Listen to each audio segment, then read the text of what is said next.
I'm going to do a pop art bed, which is not my first time. I love pop art. I'm sorry, you guys. I'm sorry. I love it. I'm really not doing it for anyone else. I really have a vision. I'm going to do it. Scrubbing this paint on. I mean, I'm going in all different directions because when you're working with all these pointed leaves, I want to be sure that I get my paint all the way down in there. So let's put some pink on this together. Woo-hoo!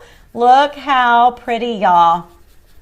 Isn't that gorgeous? Woo-woo! Guess who came to the party? Marilyn showed up to the party. If you follow me, you have to like pieces with a lot of personality because we don't like to take anything too seriously here.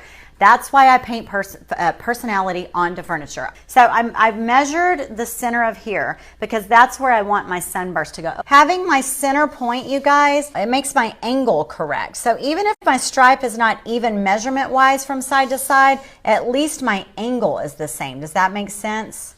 Okay, so this is caviar. Just got a little bit on my brush here, and I'm just gonna fill this in. But isn't that so cool? See how we got it right up on there? So I went ahead and completed those all the way around. We are going to decoupage this. It is definitely tall enough. I don't want to cut any of her hair off. Probably going to put it up about like that. And then she has enough neck anytime you're doing any type of decoupage or transfers on furniture with a lot of carvings. So I'm going to slide this around until I have it just the way I want it. I want this little curved area right here to be right where her neck is. Yay, we're done. Okay, so Marilyn is cut out. Yes, here she is. She's not gonna be a perfect fit. All right, so honestly, I don't think I've ever even done spray adhesive on a big piece like this. So what do you think? What do you think about that? I know, she looks amazing. I love the gold with her. Look how it picks up on her hair.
Okay, so I've already stenciled the front of one drawer. I'm using my Sawmill Gravy.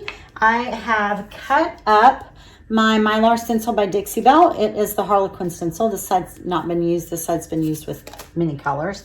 So I've cut it into strips. I did that on the last project over on that piece right there. You can see on the front of the drawers is the Harlequin stencil. So I'm going to turn this for you just like this. I don't use adhesive. I just hold this in place. I decided that I wanted the pink stencil to run across the middle, or the pink Harlequin. So I just position it that way. Go ahead and get a little bit of paint on my brush, have that ready to go. Hold this up here, position that pink stencil pretty much in the middle, make sure it goes straight across. And then I'm just gonna hold it in place here. And the less paint on your brush, the better. Just come at it straight, just using the pouncing technique. And usually don't let go like that, but you know, it's what happens on video.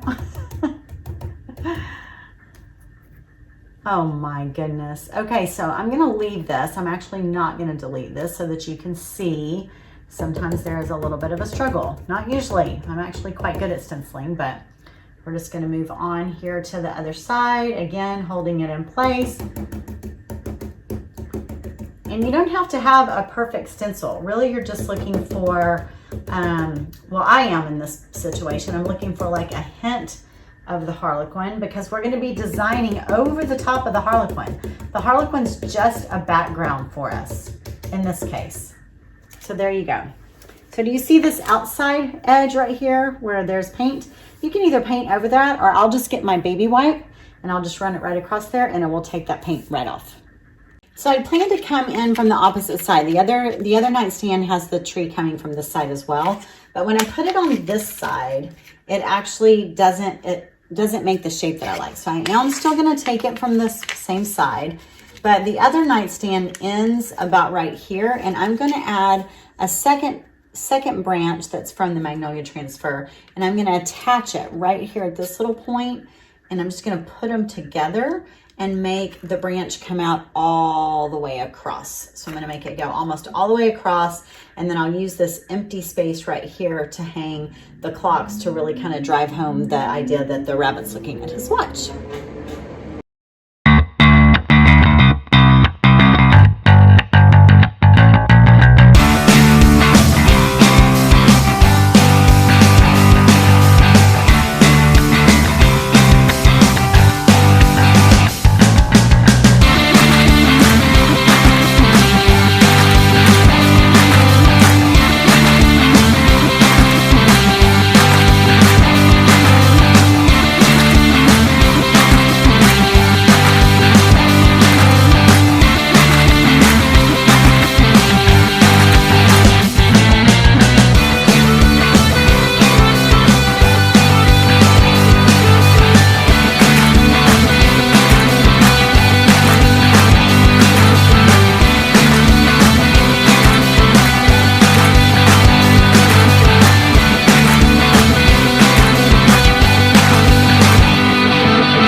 Join me today. We are going to create a whimsical wonderland dresser out of this 1960s French provincial buffet.